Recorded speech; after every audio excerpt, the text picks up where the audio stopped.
and welcome back to the My Coach for Life YouTube channel. Now, over the past few months, I have been working with a number of teams and organisations, and one of the things that always comes up is the use of email and just how detrimental email has become in our business lives. Many moons ago, as some of you will know if you've been following me for a while and watching my YouTube channel, I started my professional career on a nuclear power station about 20 years ago, and if I'm honest, email was one of those things we were given, but there was no real kind of standards or expectations around how to use it, what its capability was, what we should and shouldn't do with it. And I guess over that time of progressing through my personal career and working with lots of different teams and lots of individuals, I've just come up with and found some great ways to interact with emails. So I'm just going to share with you 5 ideas, things to try. 4 of them are pretty simple ones, and one of them is maybe just a little bit contentious, might ruffle some feathers, but I'm going to throw it in there anyway.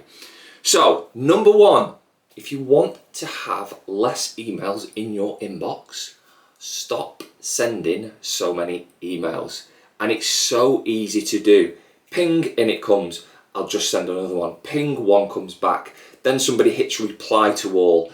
And all of a sudden, you're in this massive conversation and probably could have been resolved just by a phone call or actually going to meet the person or actually set something specific up for it.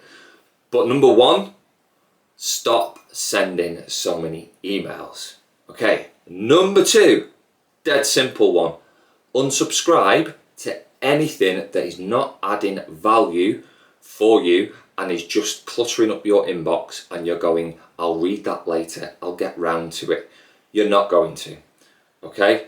So as good as email lists are and subscribing to all these wonderful people and all these things, articles and offers, they're just trying to suck you in. Let's be honest, they just want your time, your money, your attention. Take some time, make a mental note every time something comes in, can I unsubscribe from that?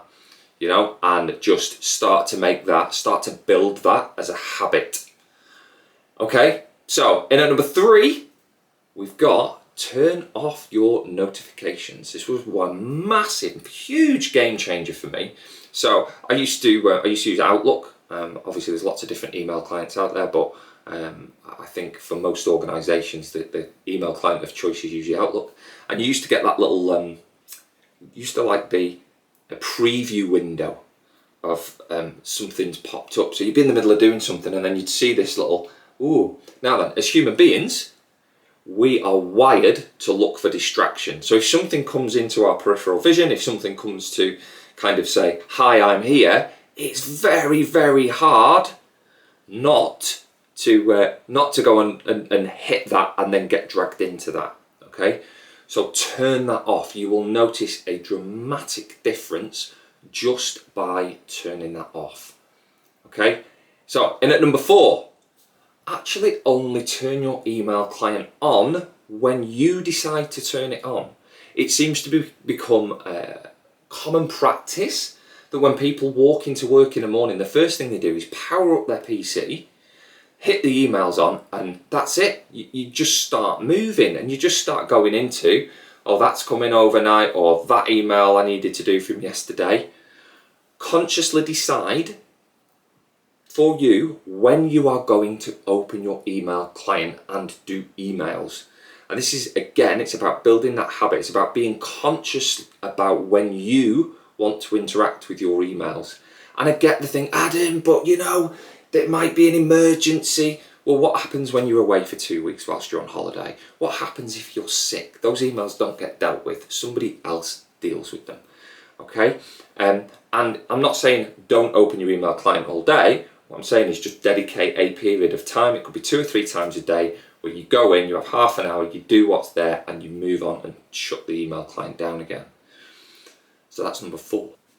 Okay, and at number 5, the one that I said at the beginning of the video might just ruffle some feathers, and that is the use of your out of office. Okay, so there's a couple of ways you can think about using this. So most email clients have the functionality to When you are going to be out for a period of time, say, many thanks for your email, but I'm not going to be about for the next week because I'm in Mallorca sunning myself. If it's urgent, please see my line manager, Sarah, Jane, Dave, Billy, whoever it is. Okay, and that's great. But what you tend to find then is you come back and most people say, oh, it's going to take me a couple of days to get back on top of my emails. Okay, and it's just wasted time. A good portion of whatever's in there has either been dealt with while you've been on holiday by somebody, either your manager or a member of your team, and you're just sifting through stuff that you're deleting. So what you can actually think about, some wording that says, many thanks for your email, I'm currently on annual leave. Whilst I'm on annual leave, my emails get deleted. If what you need from me is really, really urgent, please see X, Y, and Z, my manager, member of the team who might be dealing with things in your absence. Or I'll be back in the office on Monday the 23rd of September, whatever, at which point please feel free to give me a call and we can discuss whatever it is you need from me.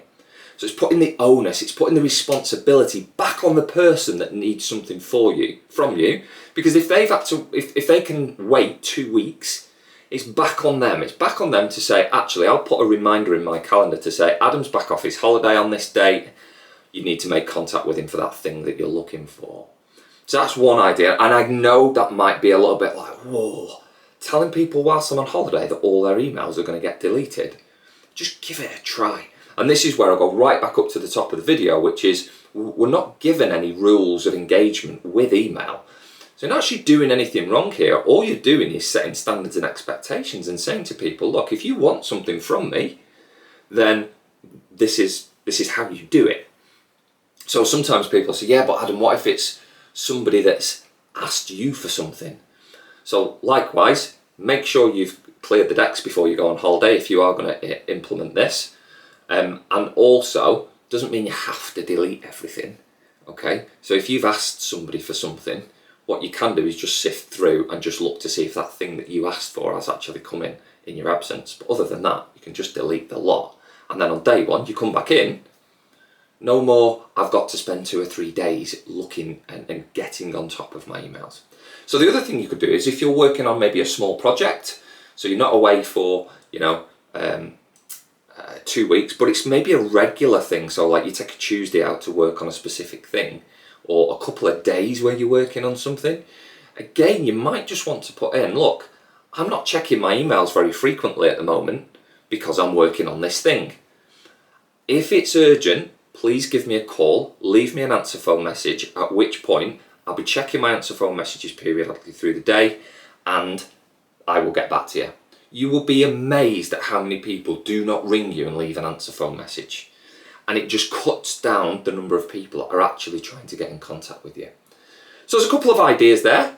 Okay, let's quickly summarise then 5 great ways to improve your relationship with your emails. In at number 1, stop sending so many emails. Pick up the phone, have a conversation. If it needs a little bit more time, create a specific time and space to do that, even if it's just 15 minutes.